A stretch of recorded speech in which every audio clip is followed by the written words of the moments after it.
Next half hour, we're going to begin this half hour, though, with a Connecticut father charged with killing a hotel worker while on vacation in the Caribbean.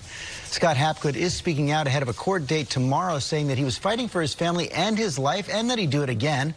Eva Pilgrim here with the latest. Good morning, Eva. Good morning, guys. Scott Hapgood says he acted in self-defense, protecting his two young daughters who were in the room.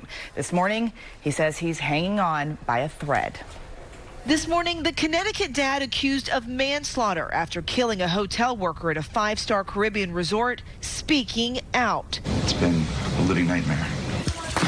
Scott Hapgood was vacationing with his wife and three kids in Anguilla in April when he says Kenny Mitchell came to the door in uniform claiming he needed to fix a sink. But Hapgood says Mitchell pulled a knife on him and demanded money, claiming Mitchell then stabbed and bit him during a struggle. Hapgood's daughters ran for help. Officials say Mitchell died of positional asphyxia and blunt force injuries. Hapgood spending several days in custody. It was a terrifying experience on the island post the arrest, having spent multiple nights incarcerated. A toxicology report obtained by ABC News states Mitchell had high levels of alcohol and cocaine in his system at the time of his death. ABC News has not independently verified the report, and authorities in Anguilla would not confirm the results. This morning, with Hapgood out on bond, there is uproar in Anguilla that he was allowed to leave the island, seen here boarding a private jet in April. His lawyer says she is concerned for his safety and the legal process ahead. I worry about Scott's ability to get a fair trial when relevant information is withheld and a persistent narrative has been given to the potential jurors, the people of Anguilla. Hapgood expected to return to the island for a Thursday hearing in accordance to his bond agreement, maintaining it was self-defense, telling CBS News he was protecting his family. All I did was defend my young daughters in front of an attacker that was crazed and desperate, and I have to just hold on to that fact. I would do it again. Now, Hapgood says this is the first time he's had any kind of legal trouble, and he's nervous about the whole process.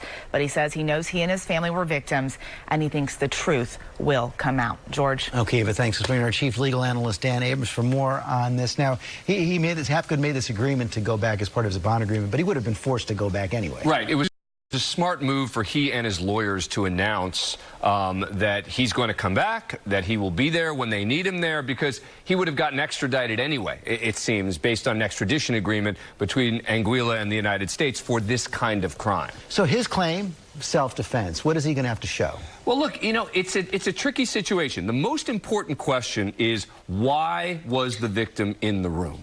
If the victim came there uncalled for, if he came there without any request to be there, that's a very good fact for him in terms of showing self-defense, because, again, this is his room. He's there with his girls. Why would this person be there? If for any reason he knew the person was going to be there, called him to be there, etc., that could undermine his claim of self-defense. The second question is going to be, even if there was no reason for him to be there, did he need to use deadly force? I think that's going to be one of the key questions. Could you have an eyewitness who's going to say, well, look, I arrived on the scene, I was telling him to stop, and he could have... The ultimate victim couldn't breathe. Couldn't breathe, and he could have stopped earlier. So there are going to be two really critical questions. One is, why was the victim in the room? Number two, was deadly force necessary? How about his girls? You mentioned them. They're witnesses as well. They're going to be critical witnesses. I mean, they were eyewitnesses to what happened. They're going to be asked to testify. They're going to be very important in terms of what they saw. They're the ones who ran down to get help as soon as the fight begins.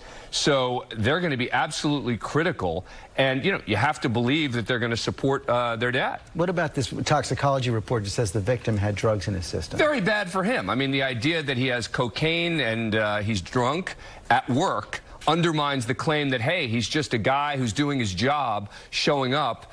You know, the fact that he's got that kind of drugs, that kind of alcohol does not help for the victim. Dan Abrams, thanks very much.